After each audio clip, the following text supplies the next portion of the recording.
Buenas noches, compañeros, compañeras, asociados suternistas de México.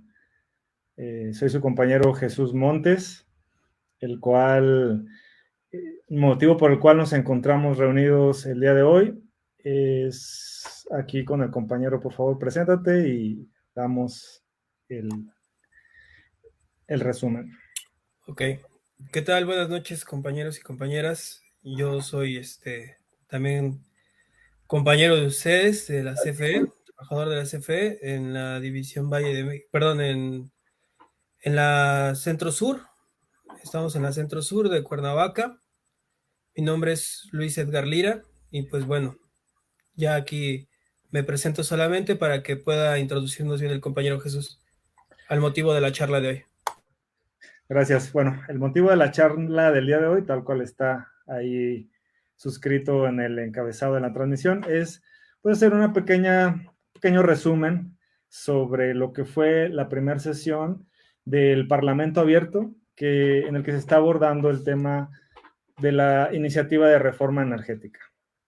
Bueno, antes de iniciar a hacer este pequeño resumen, pues hay que tomar en cuenta lo siguiente. Esta iniciativa ahorita se encuentra presentada ante la Cámara de Diputados, la cual deberá de hacer esta votación en el Congreso de la Unión, esta discusión y aprobación o votación para aprobar o no esta iniciativa.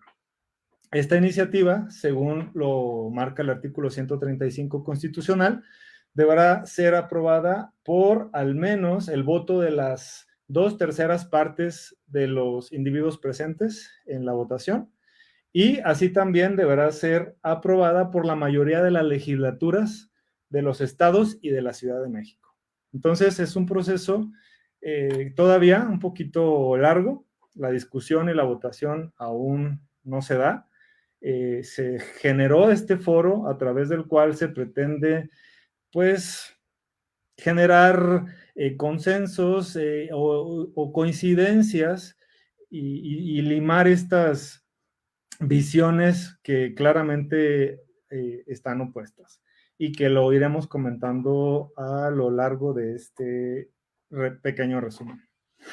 Bueno, pues una vez que se inicia este parlamento, hace una pequeña introducción el presidente de la Junta de Coordinación Política, el diputado Rubén Moreira, y enseguida toma por ahí su participación los diferentes gobernadores de los estados de la República, en los que, bueno, si bien es cierto, sabemos que esta iniciativa ha generado distintas reacciones, tanto a favor como en contra, pues en esta sesión introductoria se observan pues dos posiciones claras y encontradas en ciertos puntos. Entonces vamos a tratar de ser lo más sintéticos posible, a lo mejor hacer algunas observaciones puntuales de algunos de los participantes, de los gobernadores. Y bueno, me queda claro que Omar Fayad, el gobernador del estado de Hidalgo, pues trata esta iniciativa de reforma como visionaria, como ver al futuro, y que debe ser una reforma equilibrada en la que no se descuide las finanzas públicas y el medio ambiente. Hace algunas propuestas interesantes, como propone o habla él sobre elevar a derecho constitucional la energía eléctrica, cosa que pues sería de una forma homóloga como en la actualidad pues existe este derecho al acceso a las tecnologías de banda ancha, que también ya fue elevado a rango constitucional.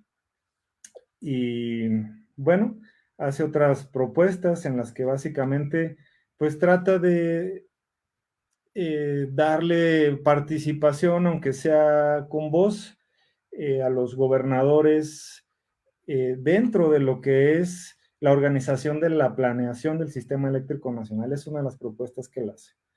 Y bueno, así vamos a tratar de generalizar estas posturas en las que básicamente, pues, por un lado, hay este grupo de gobernadores, como por ejemplo el gobernador de San Luis, de Chiapas, de Sonora, de Guerrero, de la Ciudad de México, de Michoacán, que bueno, básicamente de Tlaxcala, de Campeche, de... Bueno, los demás ya son del Congreso de la Unión, pero estos gobernadores básicamente se pronuncian en apoyo a la reforma energética y hacen pues una recapitulación histórica de lo que fue el sector, específicamente el sector eléctrico desde antes del 92, después con la reforma a la ley del Servicio Público de Energía Eléctrica en el 92, la reforma del 2013 y evidentemente a concluir pues que esta iniciativa de reforma trata de recuperar la rectoría del Estado en materia energética. Se habla sobre la importancia de que el Estado administre la explotación de litio y se le llegó a denominar como el futuro petróleo de México.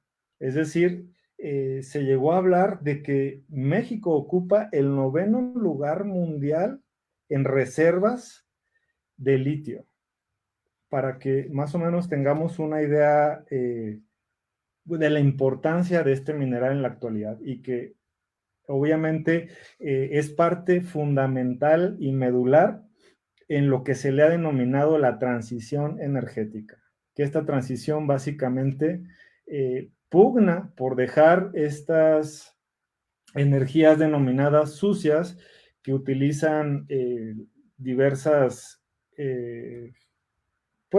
básicamente los combustibles fósiles por el tema de las energías limpias, ¿no? Que no ocupan combustión alguna. Otro de los puntos importantes, pues, hacen una clara precisión de que esta iniciativa, pues, se trata de sacar adelante con el diálogo, a diferencia, como lo señala la gobernadora del estado de Tlaxcala, donde hace un recuento en el que básicamente, pues, señala que pues esta reforma del 2013 tuvo pues una dinámica en la que se ha hablado inclusive hasta de sobornos para que salieran adelante. Se habla también de los subsidios de aproximadamente 471 mil millones que se subsidia al sector privado, a los generadores privados, lo que en este caso el diputado Fernández Noroña lo denomina como el estar pagando un FOBAPROA anualmente, para que nos demos una idea del costo de este tipo de subsidio al sector de generación eléctrica privado. Por otro lado, también se celebra y se pone sobre la mesa, esto lo hace, el comentario que hace el gobernador del estado de Sonora, Alfonso Durazo, este proyecto que se incluye en la iniciativa de reforma, que es un parque solar en el estado de Sonora, que básicamente se pretende generar alrededor de 1000 megawatts al día. Y que esto le daría, básicamente sería el 8º parque solar más grande del mundo. Esto va a ser algo enorme. Obviamente, como va a estar en Sonora, se ha propuesto que el estado de Sonora sea el dueño del 44% de esta empresa para que de esa forma poder bajar los recibos de la energía eléctrica de los compañeros del estado de Sonora. Toda vez que por el tema de climático, pues eso es es un clima extremo, que ocupan siempre, pues, climas y calefacciones eléctricas.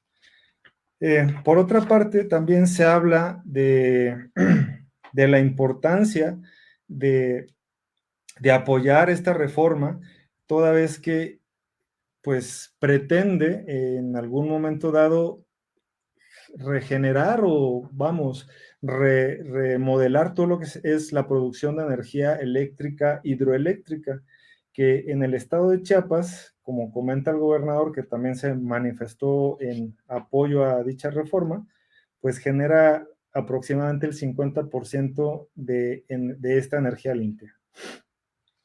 Y bueno, por un lado, reiteradamente se habla sobre recuperar la soberanía del país en materia eléctrica, la rectoría sobre el mismo tema y determinar con este periodo neoliberal y bueno, algunos gobernadores señalan como una etapa vergonzosa. Sin embargo, bueno, tenemos una postura totalmente encontrada en la que pues se tiene como principal argumento, pues, que esta iniciativa de reforma pretende volver al pasado. Así lo señala el coordinador del Grupo Parlamentario de Movimiento Ciudadano, Jorge Álvarez, y así lo señala textualmente, ¿no? O sea, que esta visión es volver al pasado y que debemos de enfocarnos hacia el futuro. Insisten en que este otro grupo, con una postura abiertamente contraria a la iniciativa, que se debe escuchar a los expertos, que se deben de dejar de lado las posturas políticas y se deben de tomar en cuenta lo que son las posturas técnicas. Habla también este diputado que pues qué culpa tienen los clientes de los altos costos de una empresa mal administrada e ineficiente. Y bueno, pues tacha esta propuesta como irresponsable y básicamente se señala que pues las energías limpias quedarían rezagadas. Son dos puntos medulares que básicamente en los que giran estas posturas contrarias, que básicamente es que no es competitiva la CFE, que las energías limpias quedarían rezagadas y que volver al pasado no nos garantiza un sector eléctrico que pueda dar esta demanda, ¿no? Y bueno, por otra parte habla del exceso y del uso irracional del combustorio que queman algunas plantas en el país y hace referencia este mismo diputado de Movimiento Ciudadano que pone como ejemplo la termoeléctrica de Tula y a la que se refiere que genera el 56% de las partículas que generan enfermedades cardiopulmonares. Y que bueno, pues esta clase de generación pues cuestan vidas. Y señala pues que no debe haber gobernadores que no se preocupen por el medio ambiente. Básicamente es en lo que redundan estos, hay que decirlo, son argumentos políticos con posturas muy, muy precisas y lanza un comentario retórico el compañero diputado Gerardo Fernández Noroña, en el que dice que, bueno, al escuchar estas posiciones encontradas, señala que pues hay que dejar de proteger a los privados que van a terminar yéndose como Banamex. Es la clase de argumentos pues políticos que vimos en el transcurso de la mañana, tarde, y que posteriormente pues llegaran a un punto en el que se fijaron las posturas y se cerró el foro para que más tarde, el día de hoy a las 5 de la tarde, se abrió un foro de discusión en el que se dieron participación a diversas personalidades que estaremos comentando brevemente para retroalimentar sobre lo que fue el inicio de estas mesas, de esta apertura que hacen los gobernadores de los estados de la República, y esta primer mesa en la que se llevó a cabo el primer cuestionamiento, que básicamente fue qué nos llevó a esta reforma del 2013. ¿Por cómo llegamos a la reforma del 2013? Entonces, por aquí le cedo la palabra al compañero Edgar Lira y iniciamos a hacer pues una breve charla sobre lo que fueron estas participaciones de estos panelistas, en los que se hizo una exposición inicial de 10 minutos y posteriormente se les hicieron algunos cuestionamientos por distintos diputados. Fue una charla también muy dinámica, obviamente con puntos encontrados claramente, y bueno, sin embargo, creo que fue una muy buena retroalimentación de estos dos grupos que claramente se posicionaron en cada una de estas posturas. Adelante, compa. Gracias. Buenas noches. Creo que es muy importante que hagamos estos ejercicios como trabajadores para estar abordando cómo es que podría decirse que nos van a observar, poder advertir el camino que va a tomar estos parlamentos abiertos y las posturas que hay ya muy claras desde un inicio. De hecho, así van cediendo la palabra. El experto a favor de la reforma le cedían la palabra y el experto en contra de la reforma le cedían la palabra.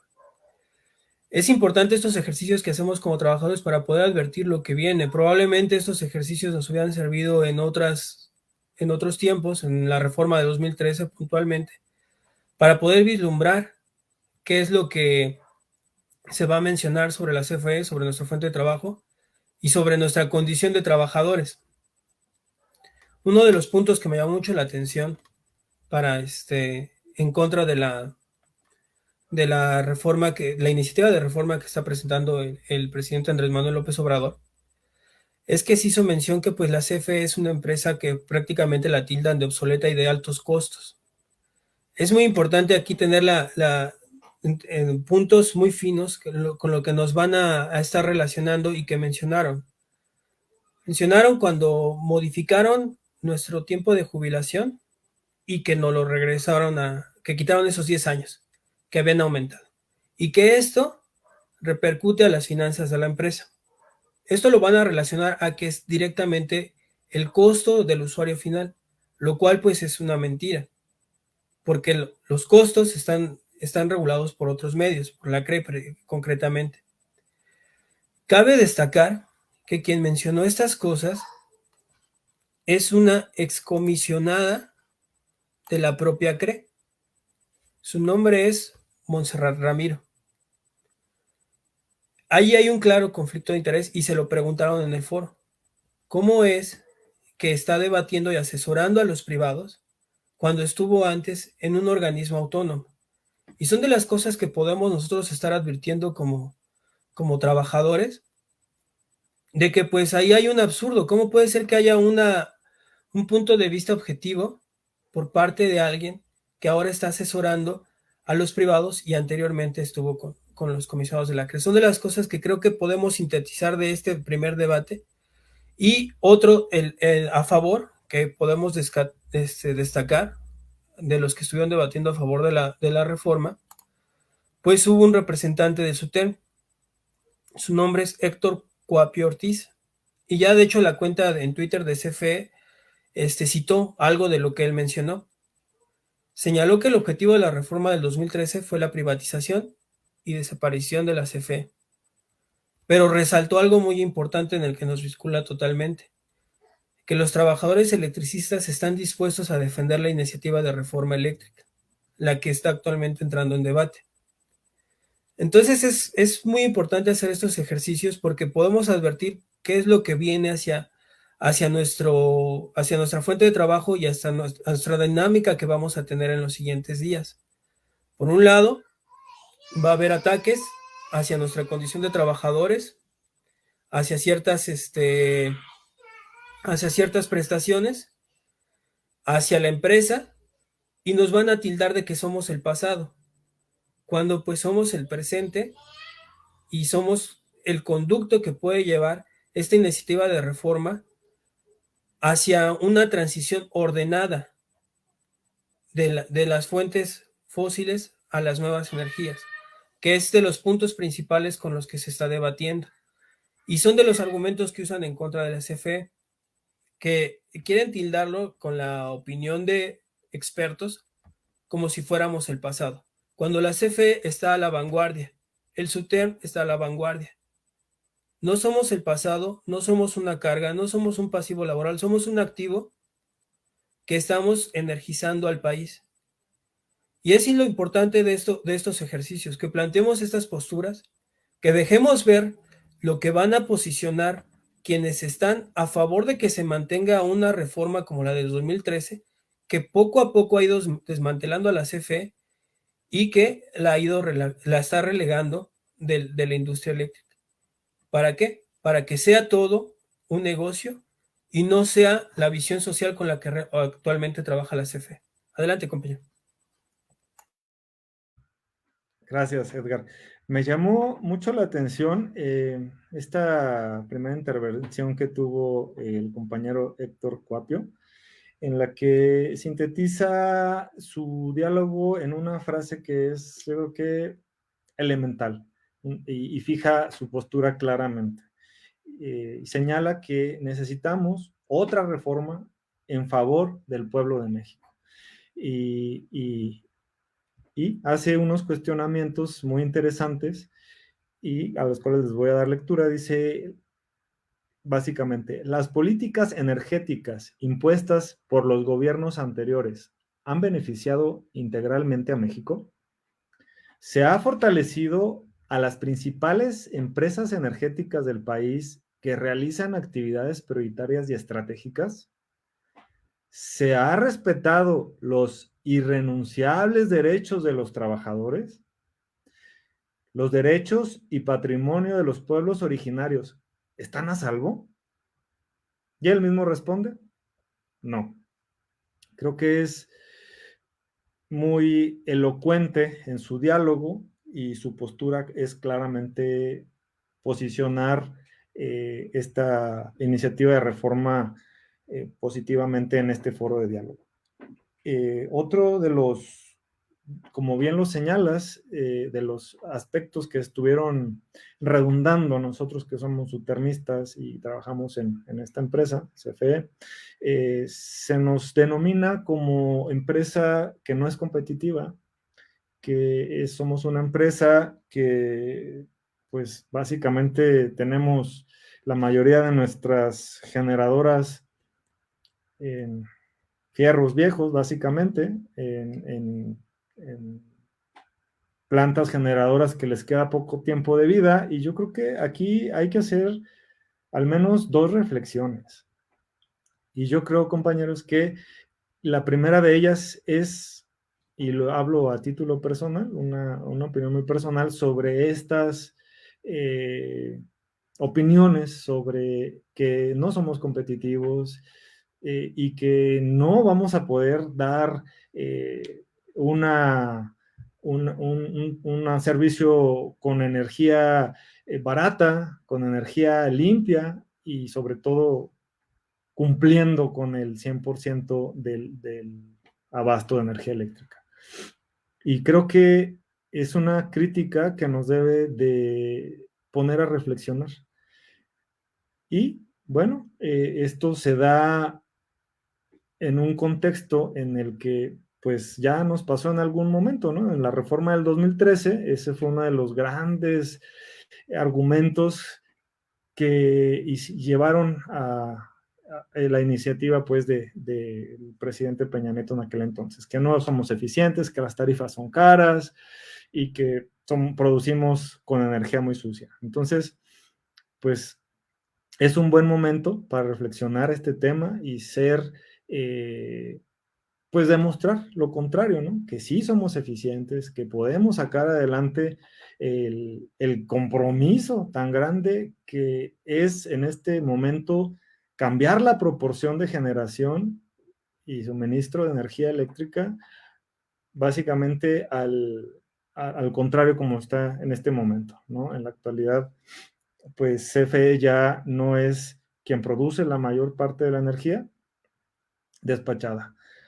Y bueno, otro de las reflexiones es que sí, se tiene que voltear a renovar la infraestructura de la empresa. Hablaron de costos, del costo que representa construir una planta de ciclo combinado. Hablaron de un costo de $600 millones y de los costos que produce la corrupción. También se habló, lo comentó en algún comentario el compañero Héctor Cuapio. Y pues bueno, fueron desde mi punto de vista muy reiterativos los puntos de los panelistas, tanto en el foro matutino como en el foro vespertino. Básicamente su postura o argumento en contra de la reforma son estos elementos de que se está dejando, se retrasaría o no se le daría este impulso a las energías renovables y sobre todo también que no somos una empresa competitiva, la paraestatal, ¿no? Y se habló de generar una energía limpia, barata y suficiente, que no importa la empresa que lo produzca, que es debe de ser una garantía de este servicio. Y en ese comentario creo que está el punto de encuentro entre la visión de oposición y la visión de los personajes que están impulsando esta reforma. Debe ser el punto de encuentro y el punto de partida, que con lo que hay, porque tampoco hay que señalar a esta iniciativa como nacionalizadora, sino todo lo contrario, está respetando una proporción, no la proporción que existe actualmente, pero sin embargo habla de un 46% de generación de energía privada, pero debe ser justamente ese punto de encuentro en el que se debe llegar a ser un punto de equilibrio para obtener el mejor resultado para el pueblo de México, que es una energía suficiente, limpia y barata. Y con esto termino mi participación. Es un resumen muy breve, pero la intención es mantenernos informados, que haya retroalimentación, que todos estemos enterados de qué es lo que está pasando y bueno, qué mejor que estar comentando de una forma muy sintética lo que se habló a lo largo de todo el día. Le paso la voz a mi compañero Edgar, que haga su conclusión y nos despedimos. Muchas gracias. Gracias. Sí,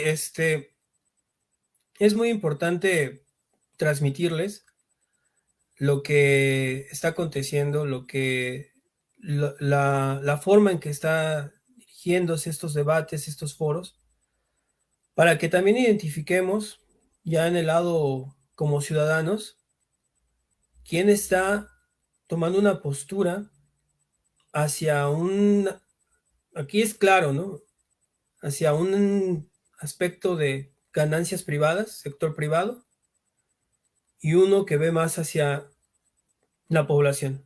Uno de los panelistas, Nicolás Domínguez, el vicepresidente de la Sociedad de Ingenieros Hispanos Profesionales, hizo una remembranza de cómo el sector privado en muchos países creó e implementó esquemas para privatizar sectores estratégicos, como el energético.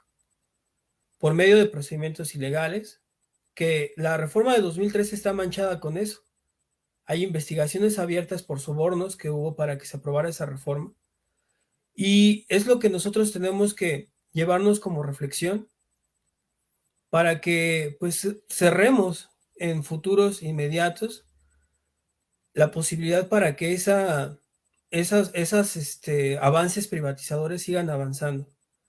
Podemos ver históricamente cómo han ido privatizando cada una de las empresas o cada parte o cada sector de México por medio de un dogma, por medio de que la competencia va a mejorar, la competencia va a traer mejores precios, la competencia esto. Tenemos privatizado caminos. No podemos transitar libremente y gratuitamente por el país. Tenemos privatizado casetas. Tenemos privatizado las vías de comunicación. No olvidemos cuando habían las promociones de que el que llama paga, ¿no? Ya no le cobraban a los dos. Y eso que había, ¿no? Que estaba en manos de privados. Ahora vámonos al lado de la competencia, de que dan mejores servicios. Tenemos muchos bancos. Y si queremos sacar dinero en un cajero que no es de nuestro banco, está la comisión. Entonces es un dogma, es una mentira y lo venden como que es el mejor beneficio hacia el usuario. Uno de los panelistas que estaba en contra de la reforma decía, hay que preocuparnos más por el usuario, hay que preocuparnos más por el usuario. Pero al final es demagogia y lo hemos visto a través de la historia cómo esas privatizaciones no han beneficiado al usuario. En México pagamos por unos servicios muy caros y de muy mala calidad porque se repartieron entre gente que no hubo competencia. O sea, hay una sociedad empresarial mexicana parásita, se pasaron entre ellos los negocios.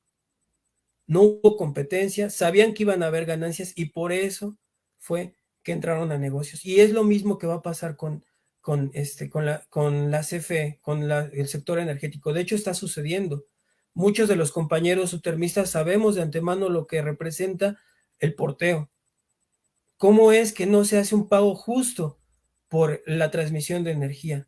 Cuando nuestros compañeros sabemos que es un trabajo altamente calificado y riesgoso, y bueno, nosotros, ahí está nuestro pago, no, hasta cierto punto no se ha visto mermado, pero no es justo que la empresa que está llevando energía a todo el país, que ha electrificado cada rincón del país, no se le pague lo que se merece por transmitir la energía de un privado, que sabemos que por figuras jurídicas con sociedades de autoabastecimiento han provocado que esto se vea afectado en las finanzas de la CFE, porque transmitir la energía cuesta, hay costos operativos de mantenimiento, de nuevas redes, y es lo que provocaron con estas recetas privatizadoras que puntualizaron muy bien los panelistas, en este caso Nicolás Domínguez. Entonces, compañero, con esto cerro mi intervención. Llevémonos a reflexión esto. ¿Qué es lo que representa privatización? Más allá de ser trabajadores de CFE, ¿qué ha representado la privatización de diferentes sectores en el país a lo largo de la historia? Y si realmente, como cuestionó el compañero Héctor Cuapi Ortiz, han beneficiado integralmente al pueblo o a los usuarios, como esta vez se ve que ese va a ser el discurso, hay que pensar en los usuarios. Entonces, esta es la importancia de los ejercicios que estamos tomando como iniciativa, como compañeros y camaradas subtermistas, de estarnos informando, estar sintetizando la información y pues dar el punto de vista desde el trabajador. Con eso cierro mi comentario, compañero. Muchas gracias, compa. Bueno, pues seguimos viéndonos en los días siguientes. Trataremos de hacer este ejercicio cada vez que haya sesión y que tengamos la oportunidad de llevar a cabo este resumen, este breve análisis que hicimos previamente a esta conexión y tratar de ser lo más breves, lo más claros y lo más precisos para, dado el tiempo en el que concluya este parlamento abierto, pues seguir con este ánimo de llevar a buen término esta iniciativa que nos beneficia como empresa, que nos beneficia como país y que nos beneficia también evidentemente, como asociados sindicales. Creo que hay mucho trabajo por hacer. hay muchas cosas que cambiar y depende de nosotros que esta reforma se lleve a cabo, bueno, en cierta forma apoyarla de alguna manera y sobre todo en lo que está en nuestras manos, pues sí es el día a día, el ser trabajadores, pues que saquen adelante esta gran empresa que es de todos. Que tengan buenas noches y hasta luego.